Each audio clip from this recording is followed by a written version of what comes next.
রোজ রোজ মাছ মাংস খেয়েও বড়মশাই এলে যায় না। আজও চিকেন নিয়ে এসে বলে কিনা চিকেনটা আজকে কষা কষা করে রান্না করো, তো খুব ইচ্ছে করছে খেতে।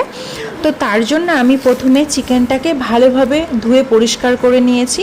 তারপর তার মধ্যে টক দই, লবণ, হলুদ দিয়ে ভালোভাবে ম্যারিনেট করে কিছুক্ষণ রেখে দিলাম। এবার একটা কড়াইয়ের মধ্যে পরিমাণ মতো সর্ষের তেল দিয়ে দিলাম। তারপর কুচনো পেঁয়াজ দিয়ে দিলাম, পেঁয়াজটাকে ভালোভাবে ভেজে নিয়েছি।